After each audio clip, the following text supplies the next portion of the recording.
Hello everybody, I am Dr. Bharti. I am working as an Assistant Professor of Law at National Law University, Delhi. Today I will be discussing a module on barriers to access to justice.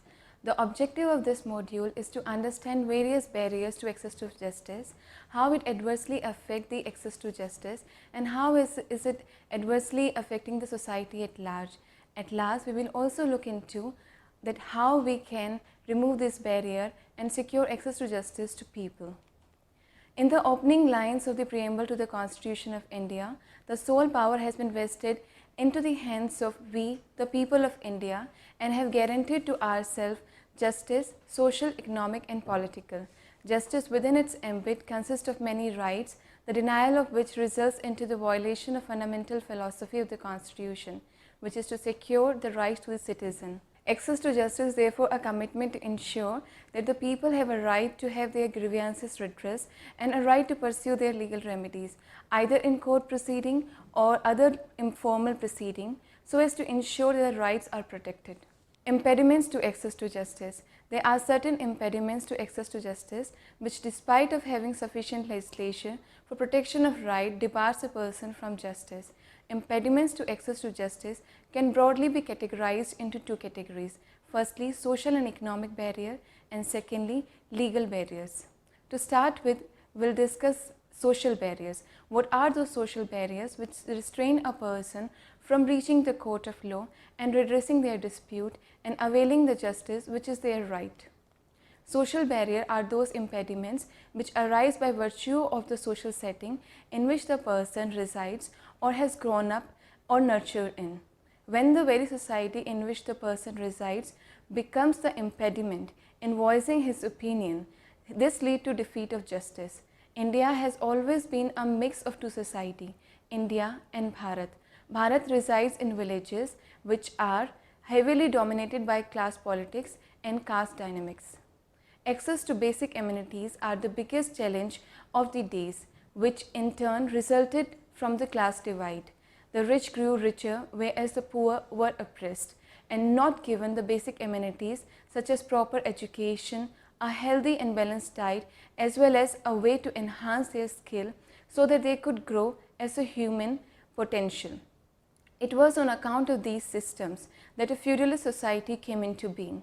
In India, the position of the poor was further marginalized because of the caste system, where they were treated as sevaks. It was by virtue of the social stigma that they were not allowed access to villages. For them, they had separate way to enter the villages and were not allowed to draw the water from the water bodies which were used by the masters. Furthermore, people from the lower caste were not asked to be a part of any religious ceremonies or proceeding and were not invited or given a chance to represent the local bodies. They were denied the right to hold properties and were enslaved into working for their masters. This psychological treatment was internalized by these people for centuries, and the change in rule only meant a set of new masters, for everything else was the same. It was on account of all these factors that they were denied the right to access to justice. In the later years, due to the inception of this caste divide, access to justice became all the more difficult. With the advent of colonial rule, separate court of Fort Williams and Calcutta were established. There were separate adjudicatory processes established which governed the indigenous population as well as the British people. For the Dalits, however, no forum of grievance was ever available. Denial of social justice to indigents was one of the reasons for lack of faith in the justice administration system. If an accused was a Dalit, he was forcibly tried, but if he happens to be a complainant, the story was entirely the opposite way. The other reason which were responsible for the complete deterioration of these conditions was Jamindari and Rayatwari system, which compelled the villagers to work on their own lands in the capacity of bonded laborers and were often denied even the basic food for their own subsistence.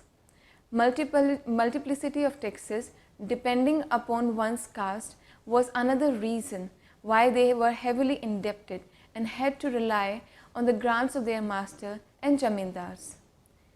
Now the next point we need to discuss is what were the steps which were taken by the state to remove these social barriers. We have understood the reason behind the existence of social barriers and how they were affecting the people from reaching the court and in getting the dispute redressed and achieving the justice and availing the rights which is granted to them by law. To know how these barriers have been removed and what are the steps taken by the state to remove these barriers, we need to know the following thing. First, post-independence, the system continuously and steadily improved. The series of changes brought by the First Amendment Act delivered the promise which the welfare state held and brought to the farmers the right to hold property and acquire own property. The directive principle of the state policy guaranteed to them the right to equal pay to equal work and commitment to ensure just and human condition of work. Furthermore, by virtue of the mixed legislative enactments along with the judicial activism, new rights were read into the right to life, such as right to earn livelihood and the right to health and well-being, the right to basic standard of living and dignity at workplace, and the right to free medication, which defined the new India. Taking a serious view of the caste divide, the Constitution explicitly forbade the archaic practice of untouchability and made it a criminal offence. By virtue of the social strata that the people came from, early child marriages were rampant and corrupt practices such as dowry and ban on widow remarriages had led to serious deterioration of the society. Measures to curb such social evils were started by joint efforts of Sir Williams, Swami Dayanand Saraswati, Swami Vivekanand and Raja Ram Mohan Roy. Furthermore, by virtue of the lack of access to education, the people were not even made aware of their rights that are constitutionally sanctioned to them.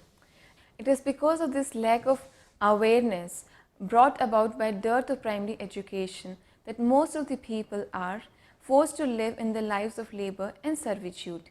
Most of the worker and their family members are often perturbed by the idea of education, even though it is a fundamental right constitutionally guaranteed under Article 21A of the Constitution.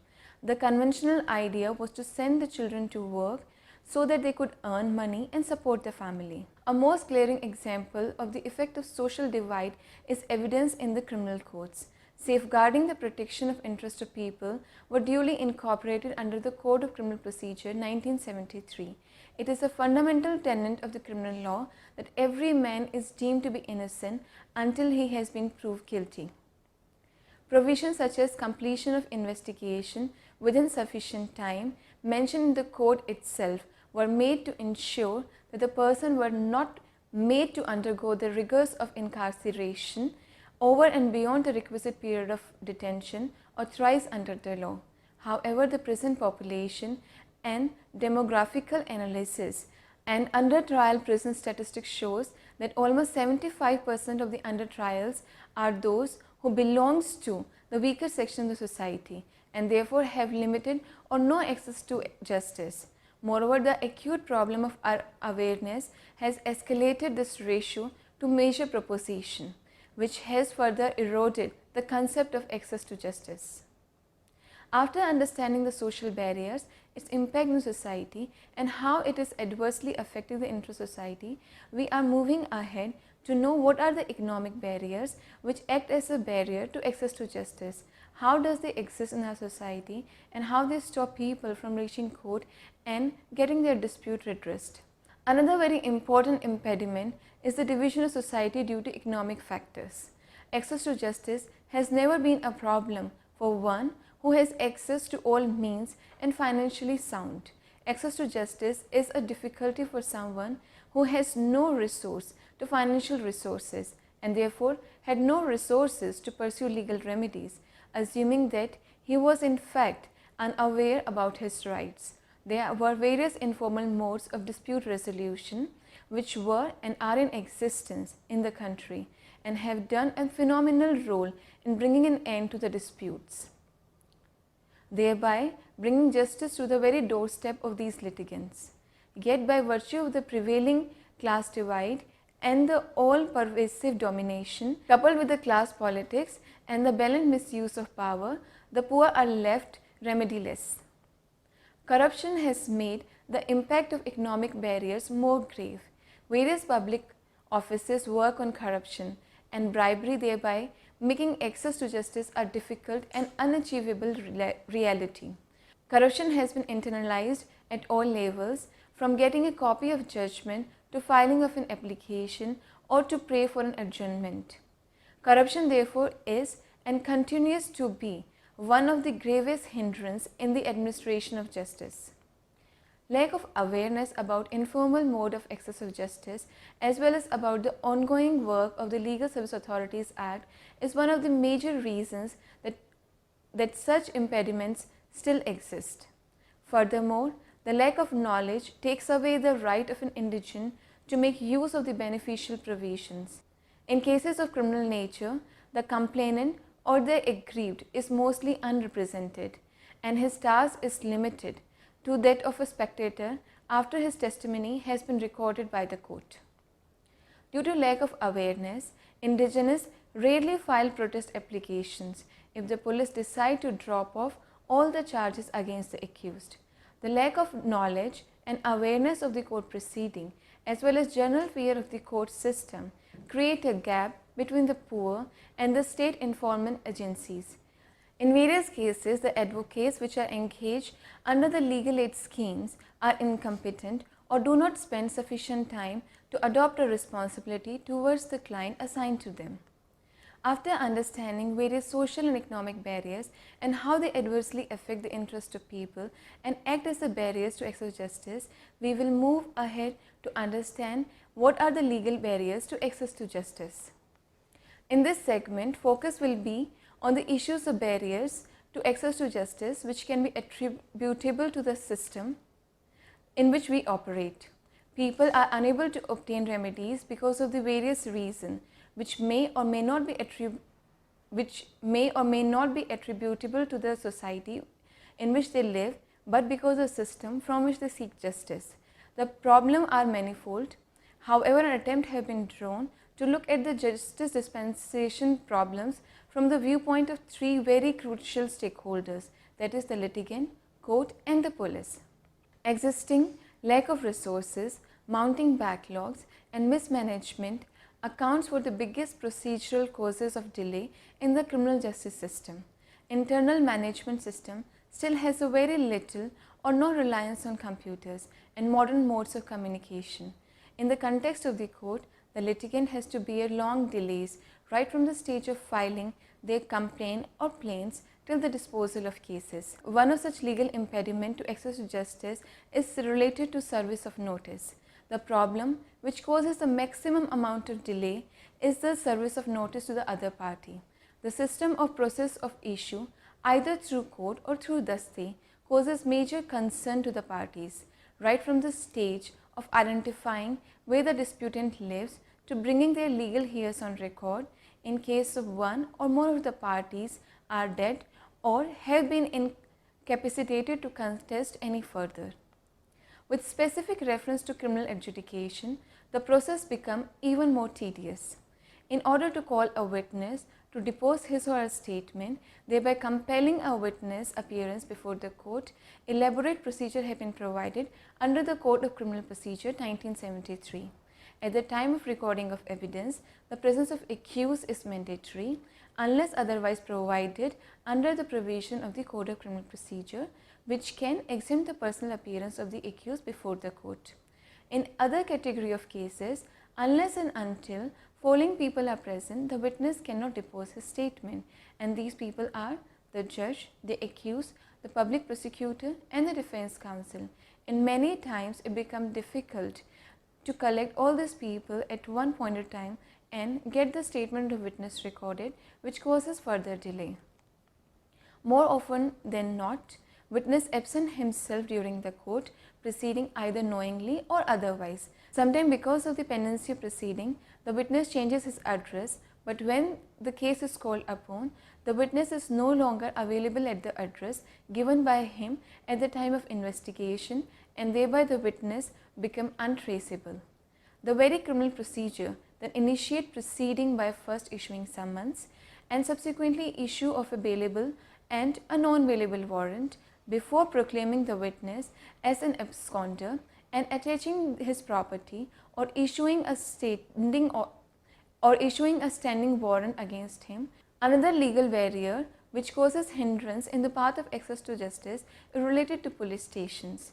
The police stations, which are entrusted with the protection of the people, maintenance of law and order, investigation of offences, are also entrusted with the task of securing public places, providing security cover to the dignitaries, and conduct witness protection program as well. According to the elaborate guidelines rendered by the Honorable Supreme Court of India in the case of Prakash Singh versus Union of India, has unequivocally expressed its anguish at the state of affair and the nature of the job, which has not only demoralized the police force but also which is also very disinsensitizing. The police manual, which regulate the practice, procedure, role, function and responsibilities of the police officer, are archaic and need systematic improvement, which are to be kept for a long period of time. The salaries need to be periodically revised and the job need to be made more insensitizing in order to attract the best human potential. The multiplicity of tasks was further frowned upon by both the Law Commission of India as well as Malimat Committee report on criminal justice administration. There are few attempts made to provide a refresher courses to the police officer or to review their physical fitness. Every police station has to maintain many register like daily register, which is maintained to keep minute to minute track, register of inventory of all the weapon holder including their licensing number, year of expiry, crime register, offender register, other register for summons and warrants which are to be handed over in their jurisdiction, seizure register and many more. With grossly understaffed police station, on any given day, there are at least 3 people who spend their entire time in making entries in such registers. Other officers are to be divided for the host of other duties. There are 2 more officers whose task is to visit the court every day and take the list of the warrants and summons which are to be delivered in their local jurisdiction on day-to-day basis. There were steps to initiate technological interference in every such police station, but because of the low education level of the police constables and the computers have been lying in dust for sufficient period of time. Another legal barrier is connected to forensic science assistance. Court take assistance of forensic science to get the best evidence. With specific reference to criminal adjudication system, it takes years to procure an investigation report or a medical report or a forensic science laboratory report. Due to the severe resource crunch, there is no FSL unit in many districts, because of which in heinous offences, most of the records have to travel all the way to the state or divisional headquarters, which are already reeling under many other similar cases. Often because of this delay, material evidence is lost or destroyed or becomes adulterated or inconclusive, which gives an easy way out to an accused person. The agencies are well conversant with all the flaws that have been existing, but lack of political or administrative will has led to the lapse of the system, and the ultimate loser is the victim. Another legal barrier is related to the court process. It is the prominent principle of law that there has to be finality to litigation and the dispute between the parties should get some logical conclusion. The laws of this great nation provides for effective adjudicatory safeguards at every step so as to ensure that the end of justice are met. However, these procedures on almost a regular basis are flaunted and misused, thereby creating a situation of docket explosion. Many a times, parties resort to interlocutory application against which ordinarily no power to appeal or revision lies. Yet, in all such categories of cases, and especially in criminal matters, the lawyers, by virtue of their skills and innovation, grossly misuse the process of the court by way of these interlocutory application, causing delay ranging from months to years. Framing of issue seems to be another long-drawn procedural step. At this stage, either Order 14 of Civil Procedure Code or during a criminal trial, the power vested in the court is absolute, in the sense that they can frame an issue at any stage during the trial, which include right before the judgment it is produced. The parties are therefore at complete liberty to assail averments after averments at any stage of the trial, which can then be treated as a separate issue involving a question of fact or law or both, and which will then operate irrespective of the state at which the trial might have reached. Another legal barrier is related to the advocates and their conduct in the court. A lack of legal knowledge in substantive as well as procedural law on the part of advocate actually adversely affect the interest of the client whom they are representing before the court of law. Advocates sometimes do not prepare case fact well, which reflects in their pleading, as they remain clueless when judge put question to them. Most of the time, advocates are single-handedly the most worrisome cause of litigation. Advocates are often seen running between the courtrooms because they are involved and engaged in many cases, and hence they ask for adjournments. Frequent and unavoidable adjournments due to the tactics of litigant and their lawyers are major cause of delay in the court. The state of affairs at the legal aid advocate is pitiable. The lawyers are not insensitized and are asked to represent the clients who are never in a position to bear the expense.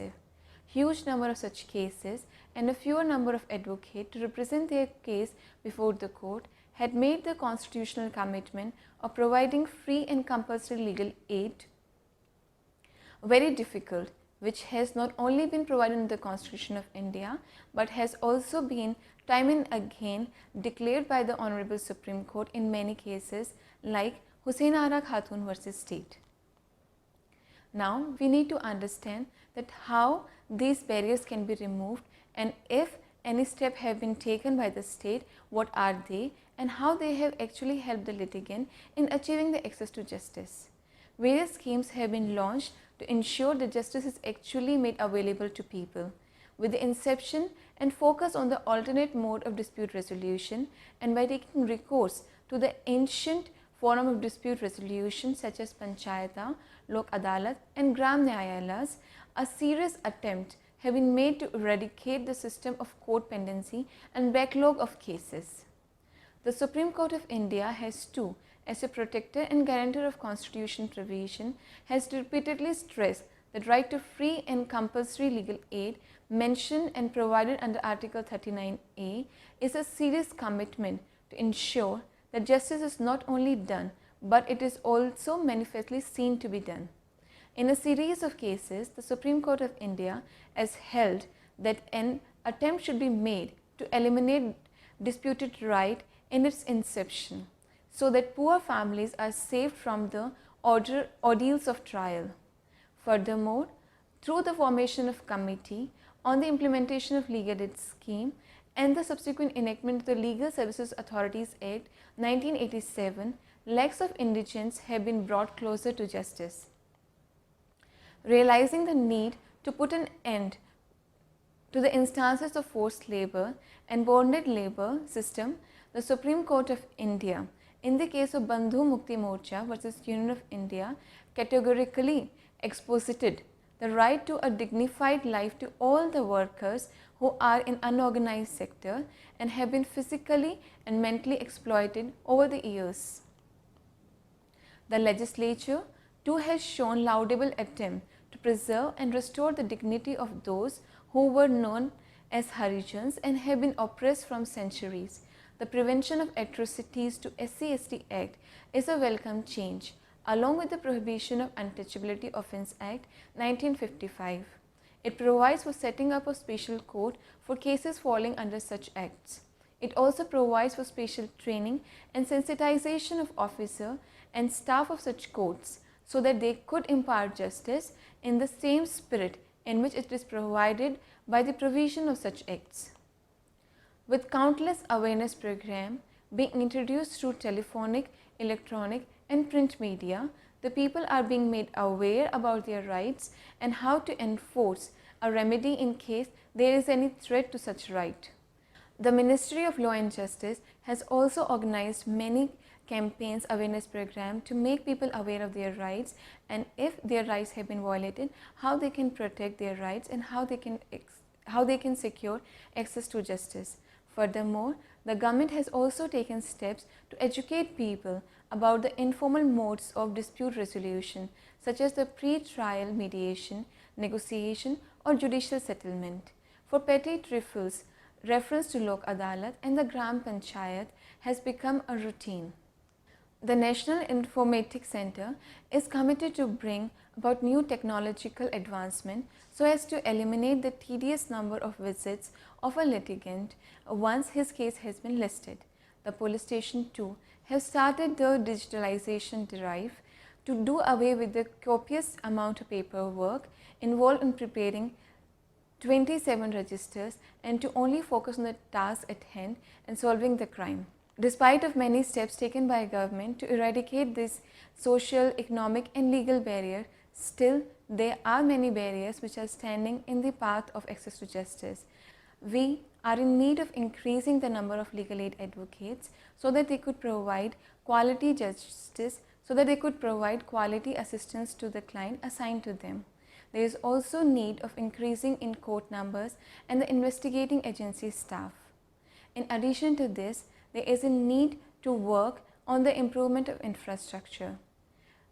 Attempts and efforts should be made to introduce e-court system in all the courts in India.